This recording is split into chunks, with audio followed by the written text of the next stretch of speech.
Bonjour et bienvenue à chacun et à chacune d'entre vous. Comme chaque deuxième sabbat de janvier, nous souhaitons t'accueillir pour une journée spéciale, nous permettant de commencer l'année ensemble. L'Union franco-belgo-luxembourgeoise, ses fédérations et ses institutions te souhaitent la bienvenue pour cette journée qui célèbre notre unité et notre volonté d'avancer ensemble en 2025. Le sabbat de l'Union est une opportunité de nous rappeler que nous faisons partie d'une Église mondiale avec une mission commune. L'amour du Christ nous presse à annoncer la bonne nouvelle de son prochain retour. Nous venons de conclure une année 2024 marquée par la célébration de la mission sur notre territoire européen. En effet, c'était en 1874 que le missionnaire et prédicateur John Andrews décida de quitter les États-Unis pour se rendre en Suisse. Il l'a fait afin d'y annoncer le retour de notre Seigneur et Sauveur Jésus-Christ. Ce centenaire a suscité pour nous des émotions parfois contradictoires. D'un côté, nous pouvons voir le chemin parcouru par l'évangile du prochain retour de Jésus. De quelques milliers d'adventistes, nous voilà devenus 22 millions, avec l'un des plus robustes réseaux de santé chrétiens dans le monde. Un système d'éducation à la pointe qui forme des esprits et des cœurs au service de nos sociétés. À travers vents et marées, notre Église continue à puiser sa force et son inspiration dans le message d'un Dieu qui nous a tant aimés qu'il s'est donné, qu'il s'est livré dans ce qu'il avait de plus précieux pour nous réconcilier à lui. Oui, nous pouvons dire que Dieu a veillé sur son Église.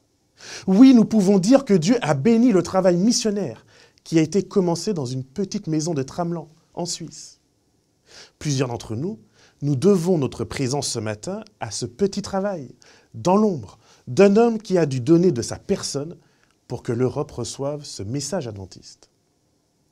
Mais nous pouvons aussi, d'un autre côté, regarder ce temps passé avec un goût un peu amer, se laisser aller au découragement. 150 ans de mission. Et Jésus, où est-il ? Chers amis, chers frères, chers visiteurs, la lampe de l'espoir peut vaciller. Le sommeil pesant peut alourdir nos paupières. Mais celui et celle qui met sa confiance en Dieu sera prêt pour le jour des retrouvailles. Sa lumière brillera car Jésus nous l'a promis. Il sera avec nous tous les jours jusqu'à la fin du monde. En 2025, il sera là encore. En cette nouvelle année, il te portera, car sa mission demeure. Nous avons encore une voix à porter en 2025. Restaurer auprès de notre monde le visage d'amour de Dieu. Alors, bonne écoute et bienvenue dans cette édition 2025 du Sabbat de l'Union.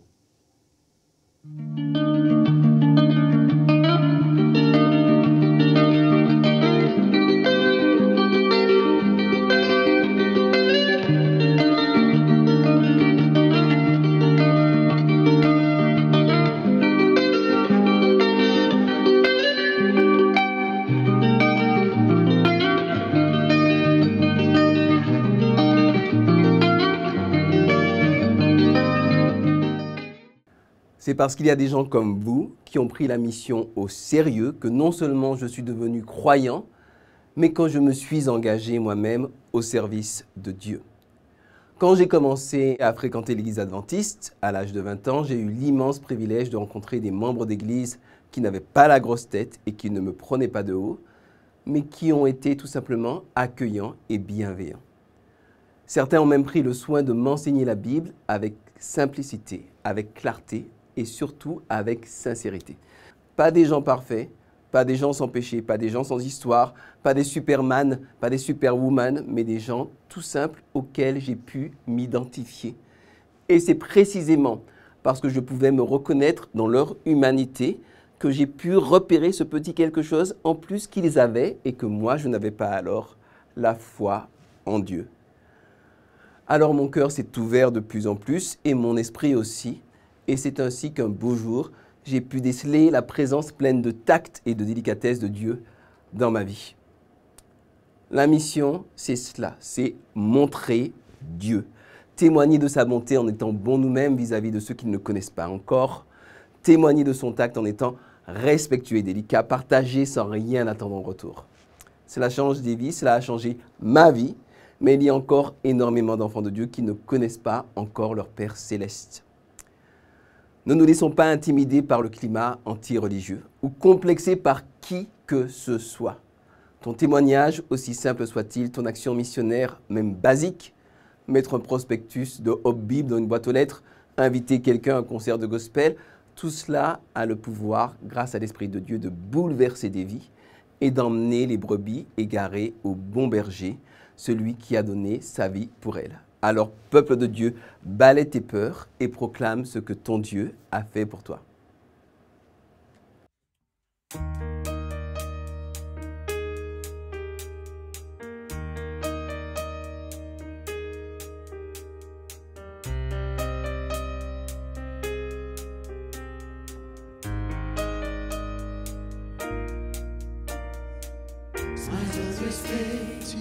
Tears never shed, those never say, so much regret, those never shed, hidden away, that's always dreamed, love never dead, it makes you breathe, Makes you laugh, it makes you laugh, makes you feel. it makes you feel, but he's your life, he's not away, It's not a far. he's not afar, he wants to stay with you alone.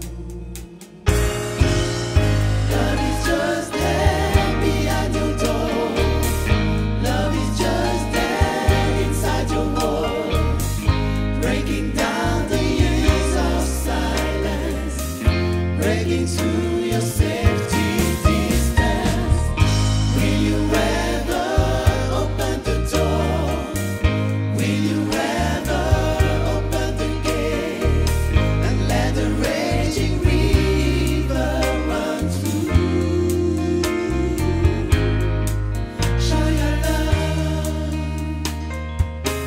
Wings red like the sky, behind the star, behind the storm, deep like the well, deep like the well of living water, waiting for you, waiting for you, waiting for me, waiting for me to let him heal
Je m'appelle Mihai Tomescu.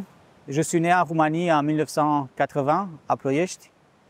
Et j'ai passé la plupart de mon enfance entre les deux villages, le village de mon papa et le village de ma maman, où j'ai adoré passer mes vacances. La famille de mon papa, c'était une famille forte religieuse, dans la religion orthodoxe. Donc en Roumanie, la religion qui domine, c'est la religion orthodoxe. Et tout le temps, quand j'étais en vacances là-bas, j'allais avec mes tantes, ma grand-mère et mes cousins à l'église le dimanche. Donc ce n'était pas quelque chose très impliqué, mais bon, je devais aller parce que ma grand-mère allait et mes tantes aussi. Mais quand j'avais 18-19 ans, j'ai commencé à sentir que aller à l'église pour embrasser les images et s'agenouiller devant les icônes, ce n'était pas quelque chose de correct. J'ai commencé à avoir ces sentiments parce que pendant mon enfance, sur le mur de la chambre de ma grand-mère, je voyais des versets bibliques. À ce moment-là, moi, je ne comprenais pas. Je ne savais pas qu'elle était d'une autre religion. Et donc, j'ai grandi en voyant ces versets bibliques sur le mur. Le moment où j'ai commencé à réaliser que aller à l'église orthodoxe, ce n'était pas la meilleure chose, je sentais que Dieu, il avait quelque chose de mieux. Il y avait quelque chose d'autre que la religion à laquelle j'assistais de temps en temps. En 1998, j'ai travaillé dans une couturerie où une de mes collègues était évangélique. Donc je savais qu'elle allait à une autre église. Et un jour, je lui ai posé la question si elle pouvait me donner une Bible, parce que j'avais envie de connaître un peu plus de la Bible. Et elle me dit, ah oui, pourquoi? Ben, je dis, je ne sais pas, j'ai cette envie de lire la Bible. Alors elle m'a amené une Bible et je commençais à lire, chose qui m'a fait changer un petit peu de mentalité. Un jour, je retournais du centre-ville à la maison et il y avait 3 de mes voisines qui étaient en train de nettoyer l'église qui se trouvait au bout de la rue. Et elles me disent, ah Mihai, tu ne veux pas venir nous aider à nettoyer l'église parce que on sait que tu es un garçon tranquille, nous on est des pêcheuses, tu sais, on se sent un petit peu mal d'aller derrière dans le lieu saint pour nettoyer. Alors je dis, ok, et je suis allé pour les aider. Mais le moment d'entrer dans l'église, j'ai commencé à les aider, j'ai eu un sentiment très bizarre, comme si ma place n'était pas là. Quelques mois plus tard, en 2000, je suis parti de Roumanie vers la Belgique. Je suis resté un mois avec un cousin en Allemagne et le jour était arrivé de venir en Belgique. Il m'a ramené jusqu'à Bruxelles et là, un autre cousin, il m'a accueilli. Il m'a dit, ah, tu vas aller vivre avec un de mes amis. On va aller chez son ami, on sonne à la porte et ses collègues d'appartement disent « Ah, il n'est pas là, il est à l'église. » Moi, je me dis « Tiens, à l'église aujourd'hui, c'était un jour de sabbat. » Donc je me disais « C'est quoi cette église qui va le samedi, qui se réunit le samedi ?» Enfin, après avoir fait un tour au centre-ville, on est retourné et le garçon, il était dans son appartement. Alors j'ai déballé mes affaires, j'ai arrangé, puis je me suis assis à table. Et il y avait quelque chose en moi qui me disait que là, c'était le moment. C'était quelque chose de spécial. Je ne savais pas encore quoi, mais je savais qu'il y avait quelque chose de spécial. Et donc je lui ai dit, écoute, je voudrais te poser une question. Et lui, il me dit, moi aussi, je voudrais te poser une question, mais vas-y, toi d'abord. Et je lui ai demandé, est-ce que je peux aller avec toi à l'église samedi prochain? Et le gars, il est resté bouche ouverte parce qu'il avait la même question en fait pour moi. Et depuis là, j'ai commencé petit à petit à assister à l'église roumaine qui Et à ce moment-là, c'était juste un groupe à Bruxelles. Et avec l'aide de Gabriel et encore un frère qui s'appelle Titel, on a commencé à faire des études bibliques. Et petit à petit, mes questions commençaient à avoir des réponses. Et peu de temps après, j'avais pris la décision de prendre des études bibliques pour me baptiser. Et ça s'est passé après avoir connu mon épouse, Nidia. J'ai commencé à prendre des études bibliques avec ma belle-mère et avec un des anciens de l'église hispanophone à Bruxelles. Et ils étaient étonnés parce que pour moi, c'était leçon donnée, leçon acceptée. Donc au bout de quelques mois, j'étais prêt à me baptiser. Donc en septembre de l'année 2001, j'étais baptisé. Et depuis lors, j'ai commencé à développer ma foi et aussi développer des autres talents que je ne savais pas que j'avais jusqu'à ce moment-là. J'ai appris à chanter et en 2010, j'ai enregistré mon premier CD avec des chansons, la plupart des chansons composées par moi-même. Et aussi à ce moment-là, j'ai commencé à avoir une approche pour le multimédia, la technique. Et pour l'instant, je sers dans l'église hispanophone et dans notre fédération belgo-luxembourgeoise au niveau de la technique et du multimédia. Et j'espère que le chemin ne va pas s'arrêter là, parce que je suis prêt à donner tout ce que j'ai, tout ce que je sais, avec mes défauts et mes imperfections, pour le Seigneur.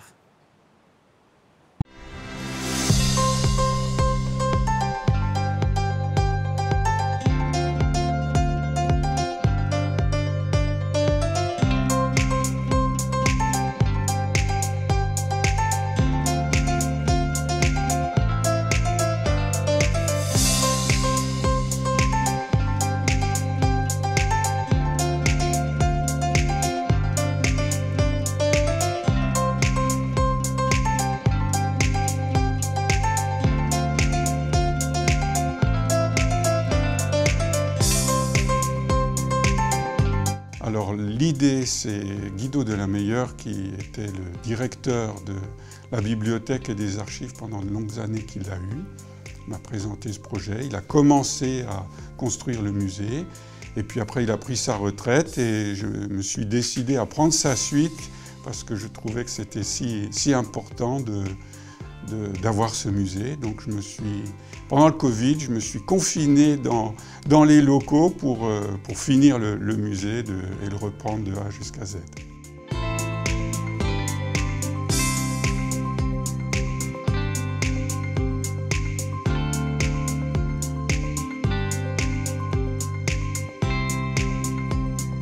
Alors pour la plupart, ce sont des dons ou des éléments qui ont été recueillis au fil du temps et qui ont été regroupés depuis 30-40 ans ici à Collonges dans l'école. Il y a des donations personnelles et parfois ce sont des objets qui sont recueillis et gardés précieusement ici dans les locaux des archives. Des dons, oui, individuels ou des institutions. Parfois ce sont des administrations de l'Église qui nous apportent ces objets précieux de notre histoire.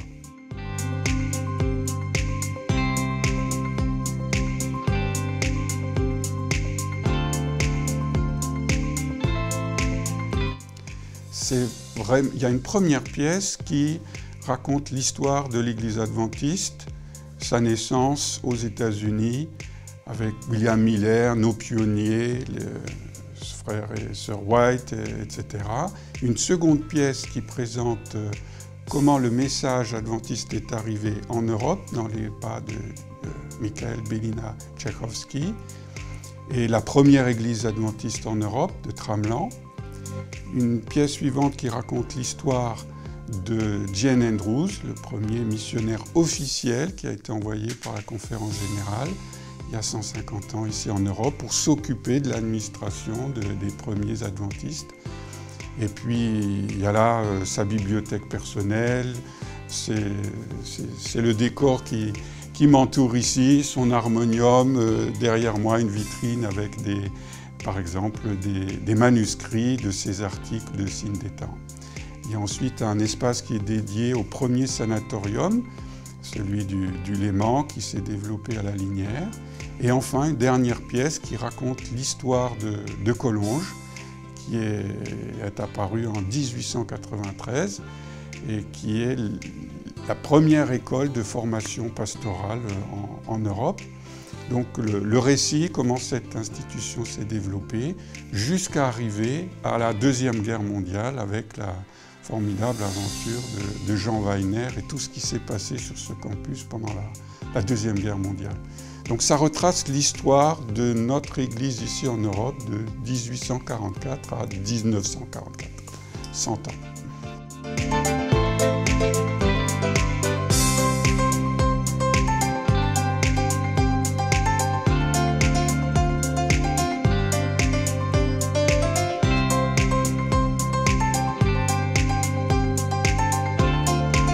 Le bureau d'Ellen White, quand elle était en Suisse, pendant 2 ans, à Bâle, c'est touchant, des lettres manuscrites qu'elle a écrites à ses enfants pendant ses voyages en Scandinavie, c'est particulièrement intéressant.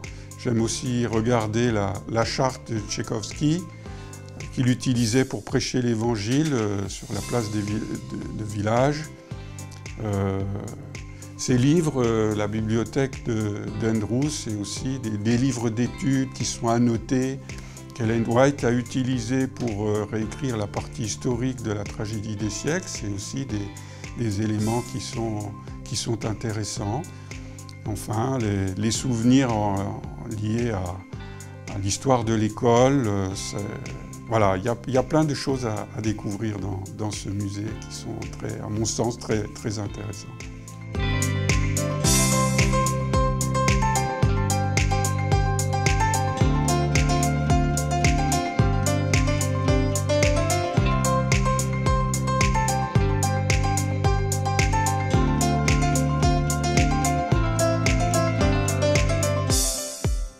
Au départ, le sentiment que c'était si important d'avoir ce musée, de sortir ces trésors des cartons et de le partager avec le monde. Et je ne suis pas du tout un historien, mais je me suis lancé là-dedans et je me suis passionné finalement pour l'histoire et j'ai eu beaucoup de plaisir à le mettre en forme et aujourd'hui à le partager avec tous les visiteurs de ce musée.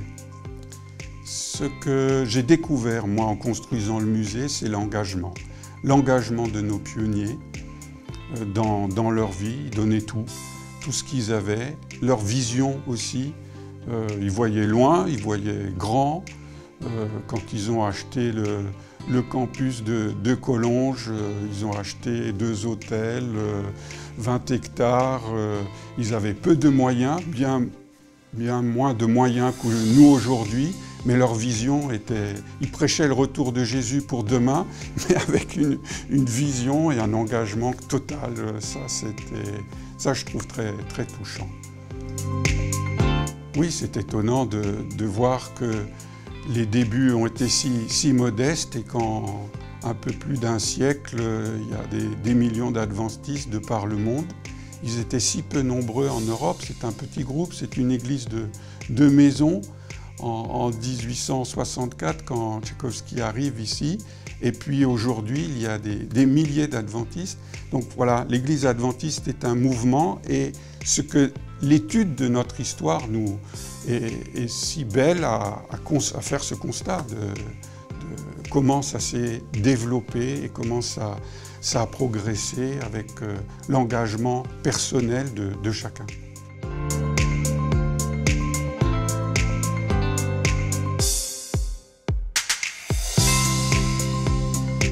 Je reviens à ce mot d'engagement personnel. La vie de Tchaïkovski, c'est une aventure. Celle d'Alfred Vaucher, un théologien, c'est aussi une aventure. Et plus particulièrement, ce qui touche beaucoup les gens, c'est l'histoire de Jean Weiner, ce jeune homme qui constate la persécution des Juifs dans la ville de Lyon où il vit et qui décide de faire quelque chose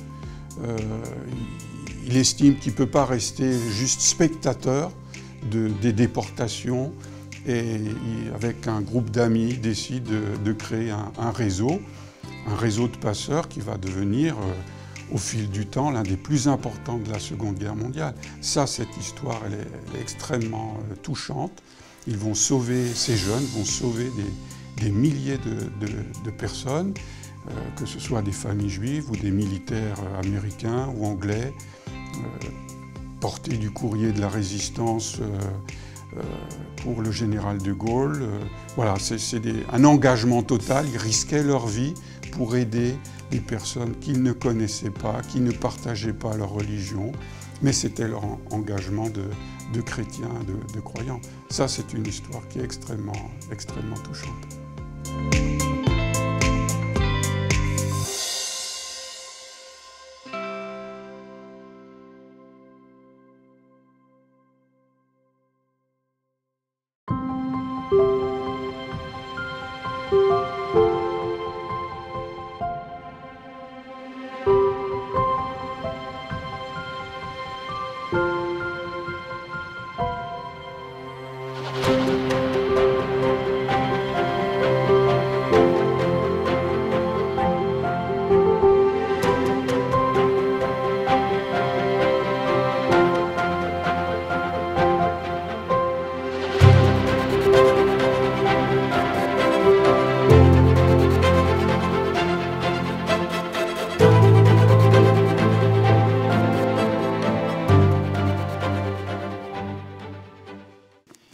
J'ai entre mes mains le premier numéro de la revue Signe des temps en français. Cette revue qui a pour but principal de diffuser l'espérance de l'Évangile auprès de nos contemporains. Elle est un des premiers périodiques adventistes publiés en Europe. Aujourd'hui, c'est une des publications régulières en langue française les plus anciennes, toutes publications confondues, avec le propos d'être toujours un outil important de la mission. Nous avons là un très précieux héritage historique. Lors de son séjour en Suisse en 1874, John Andrews, le premier missionnaire officiel adventiste, a fait face à des défis financiers importants. Pour subvenir à ses besoins et à ceux de sa famille, ainsi que pour soutenir le travail missionnaire, il a utilisé une partie importante de ses fonds propres. Une anecdote bien connue est qu'il a vendu sa collection personnelle de livres pour financer la publication du journal Les Signes des temps. Cela démontre son dévouement envers la mission autant que son esprit de sacrifice personnel. Andrews avait une sorte de motto. Nous sommes des missionnaires chez nous. Et nous sommes des missionnaires à l'étranger. Nous devons être des missionnaires pour Dieu où que nous soyons. Nous célébrons en ce moment les 150 ans de la mission en Europe. Et la mission est véritablement au cœur de l'ADN de notre Église. En célébrant cet héritage, nous proclamons aussi la continuité de notre propre engagement. Assumer cet héritage signifie comprendre que la mission ne s'arrête jamais. Le travail de ceux qui nous ont précédés est comme une course de relais, où nous recevons le témoignage pour le porter, puis le passer à notre tour. Cet engagement ne se limite pas aux actions missionnaires à l'étranger. Il inclut aussi notre témoignage au sein de nos propres communautés, de nos familles, et dans notre vie quotidienne. C'est pour tout dire, répondre à l'appel à faire la différence là où nous sommes. Oui, Jésus l'a exprimé ainsi en Matthieu 5, versets 17 à 19. C'est vous qui êtes le sel de la terre. Mais si le sel devient fade, avec quoi le salera-t-on? Il n'est plus bon qu'à être jeté dehors et foulé aux pieds par les gens. C'est vous qui êtes la lumière du monde. Une ville située sur une montagne ne peut être cachée. On n'allume pas une lampe pour la mettre sur le boisseau, mais on la met sur le porte-lampe. Elle brille pour tous ceux qui sont dans la maison. Que votre lumière brille ainsi que devant les gens, afin qu'ils voient vos belles œuvres et glorifient votre Père qui est dans les cieux. La simple idée que nous, les chrétiens, puissions exercer une influence saine dans le monde devrait nous surprendre.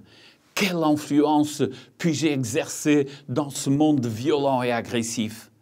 Quel bien durable puis-je apporter à ceux qui pleurent ou à ceux qui essayent de faire la paix et non la guerre? Ne sommes-nous pas trop fragiles pour réussir à réaliser quelque chose, surtout en étant tellement minoritaires? Oui, Jésus ne partageait pas ce scepticisme. Bien au contraire. Il sait que le monde, sans aucun doute, persécutera l'Église, mais surtout, il savait de son importance pour ce même monde. Donc, au contraire, l'Église et ses disciples sont appelés à servir ce monde qu'il haït. Votre seule vengeance, a exprimé le penseur spirituel et philosophe autrichien Rudolf Stier, votre seule vengeance doit être l'amour et la vérité contre la haine et les mensonges. Aussi incroyable que cela puisse paraître, Jésus s'est adressé à ce groupe de paysans palestiniens, les appelant le sel de la terre et la lumière du monde, en raison de l'ampleur de l'influence qu'ils auraient au bout du compte. Il est remarquable que dans cet évangile, le plus juif des quatre, il y a un tel universalisme du pouvoir de bienfaisance accordé aux disciples du Christ. Selon Ellen White, le moment est venu où nous devons nous attendre à ce que le Seigneur accomplisse de grandes choses pour nous. Nos efforts ne doivent pas faiblir ni se relâcher. Afin de définir la nature de leur influence, Jésus a eu recours à deux métaphores domestiques. Le sel et la lumière sont une utilité quotidienne incontournable. Plusieurs commentateurs citent le proverbe de Pline l'Ancien, auteur du 1er siècle de notre ère, selon lequel rien n'est plus utile que le sel et le soleil. La vérité fondamentale derrière ces métaphores communes aux deux, c'est que l'Église et le monde sont des communautés distinctes. D'un côté, il y a la terre. De l'autre, vous qui êtes le sel de la terre. D'un côté, il y a le monde. De l'autre côté, vous qui êtes la lumière du monde. Certes, les deux communautés, eux et vous, sont en relation l'une avec l'autre, mais cette relation dépend de leurs différences, le négatif et le positif, fade et savoureux, ténèbres et lumière. Il est important de le déclarer aujourd'hui, à une époque où il est théologiquement à la mode d'obscurcir les frontières entre l'Église et le monde. Le simple mot « le monde » dans ce contexte fait même grincer les dents. De plus, les métaphores nous apprennent quelque chose sur les deux communautés. Le monde est manifestement un lieu sombre, avec peu ou pas de lumière propre, car il a besoin d'une source de lumière externe pour l'éclairer. Certes, il parle toujours de son illumination, mais en réalité, d'une grande partie de sa prétendue lumière n'est que ténèbres. Le monde manifeste également une tendance constante à la dégradation. L'idée n'est pas que le monde est insipide et que les chrétiens le rendent plus agréable, mais que le monde est en train de se dégrader. Il ne peut pas empêcher sa propre détérioration. Seul le sel, lorsqu'il est introduit de l'extérieur, peut le faire. L'Église, quant à elle, a été placée dans le monde pour jouer un double rôle, en tant que sel, pour interrompre ou au moins ralentir le processus de corruption sociale, et en tant que lumière, pour dissiper les ténèbres. Il y a une volonté de faire la différence institutionnellement, par exemple à travers l'œuvre des antennes d'Adra ou la présence du food truck, que ce soit en France ou en Belgique, ainsi que par les distributions alimentaires. Mais ce qui est encore plus impactant, c'est l'engagement individuel, selon la sphère d'action de chacun. Comme ce charpentier qui consacre un mercredi après-midi avec son fils de 11 ans pour faire des réparations chez les voisins qui ne peuvent pas payer. Ou ce médecin qui s'engage une matinée par semaine au temple pour consulter et donner des conseils aux voisins. C'est être sel, c'est être lumière. Lorsque nous examinons plus en détail les deux métaphores, nous voyons qu'elles ont été délibérément formulées pour être comparées l'une à l'autre. Dans les deux cas, Jésus fait d'abord une déclaration. Vous êtes le sel de la terre. Vous êtes la lumière du monde. Ensuite, il ajoute une sorte de complément, la condition dont dépend la déclaration. Le sel ne sert à rien s'il perd sa salinité. La lumière devient inutile si elle est cachée. En tant que disciples de Jésus, nous ne devons pas cacher la vérité que nous connaissons, ni la vérité de ce que nous sommes. Nous ne devons pas prétendre être différents, mais nous devons souhaiter que notre christianisme prenne toute sa puissance, toute sa beauté et son utilité quand il produit des effets visibles autour de nous. Quelqu'un a écrit que se réfugier dans l'invisible est un reniement de l'appel. Une communauté de Jésus qui se cache a cessé de le suivre. Au contraire, nous devons être des chrétiens authentiques, vivant ouvertement sans avoir honte du Christ.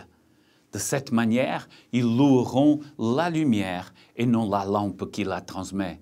Ils glorifieront notre Père qui est dans les cieux et non les enfants qu'il a engendrés et qui portent les traits de sa famille. Lorsque nous réunissons l'affirmation et la condition de chaque métaphore, notre responsabilité devient évidente. Chaque affirmation commence en grec par le pronom personnel « vous », ce qui revient à dire « vous » et vous seuls êtes le sel de la terre et la lumière du monde. Et donc, la condition suit avec la logique implacable. Vous ne pouvez tout simplement pas échouer envers le monde que vous êtes appelé à servir. Vous devez être ce que vous êtes.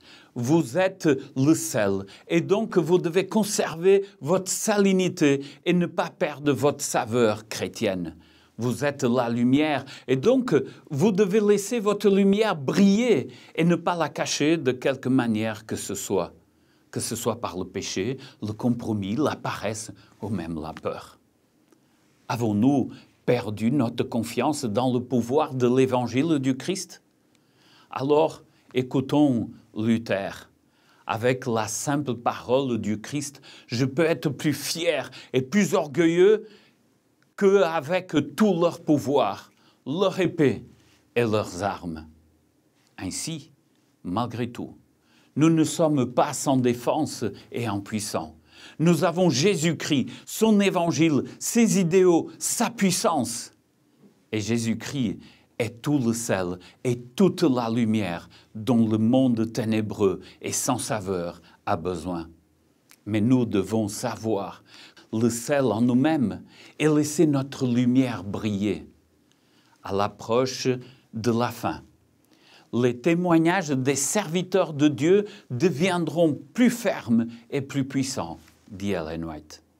Mais pour cela, nous devons être déterminés à créer un espace sûr autour de nous, dans nos foyers, nos églises, un espace où les gens puissent sentir que, même s'ils ne possèdent pas les codes de nos communautés, ils sont les bienvenus, tels qu'ils sont, mais aussi pour progresser dans leur connaissance spirituelle avec le Christ.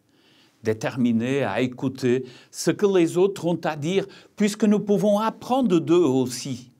Déterminés à construire une relation de confiance et des rapports interpersonnels qui les convaincront que Dieu les aime et qu'ils ne sont pas seuls, car en chaque chrétien adventiste, ils ont un ou une amie, un frère ou une sœur, qui est là pour faire rayonner l'espérance. C'est ainsi que nous serons nous-mêmes bénis. La véritable béatitude se trouve dans la bonté et nulle part ailleurs. C'est ainsi que le monde sera mieux servi.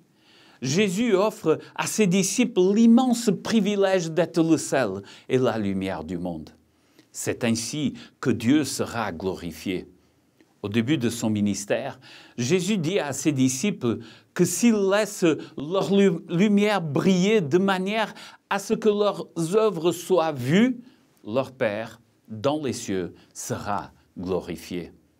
À la fin de son ministère, dans la chambre haute, il a exprimé la même vérité en disant « Mon Père est glorifié en ceci, que vous portiez beaucoup de fruits, et vous serez ainsi mes disciples. » Je conclus avec les mots de William Carey, considéré par beaucoup comme le premier missiologue moderne et qui avait l'habitude de terminer ses témoignages par « Attendez-vous à de grandes choses de la part de Dieu. Entreprenez de grandes choses pour Dieu. » C'est le grand avantage d'une vie honnête et semblable à celle du Christ. Elle produit des bénédictions pour nous-mêmes, le salut pour les autres et enfin la gloire pour Dieu. «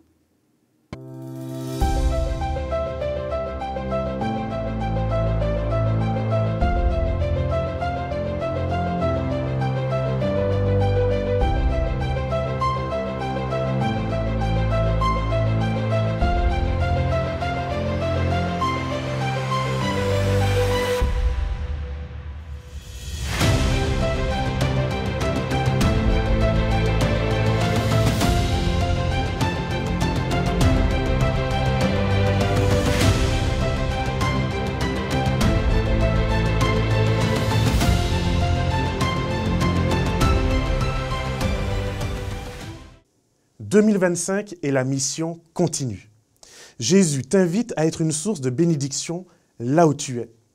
Là où une communauté de disciples prend la décision d'être sel et lumière. Alors que notre monde fait un peu partout un pas de plus vers la division, le tribalisme et l'égocentrisme, nous avons une opportunité de vivre 2025 autrement. Nous avons l'opportunité de démontrer par notre vécu que nous voulons garder la main ouverte à l'autre, que ce soit envers l'étranger, que ce soit envers celui ou celle avec qui je suis en désaccord. Le meilleur moyen de lutter contre la violence, contre la précarité, contre l'exclusion, c'est de devenir les mains, les épaules, les oreilles et la bouche du Christ. Aimer comme lui, pardonner comme lui. C'est dans notre ADN. Nous ne prêchons pas seulement le retour de Jésus avec des mots, mais cette année 2025 est l'occasion pour toi de t'engager. L'Église et ses départements, ADRA et sa mission humanitaire, nos écoles, notre engagement pour la défense de la liberté religieuse et de conscience. Quel que soit ton appel, quel que soit ton don, il y a une place pour toi. Que le Seigneur te garde, qu'il te bénisse et qu'il fasse de chacun de nous une source de bénédiction pour l'éternité.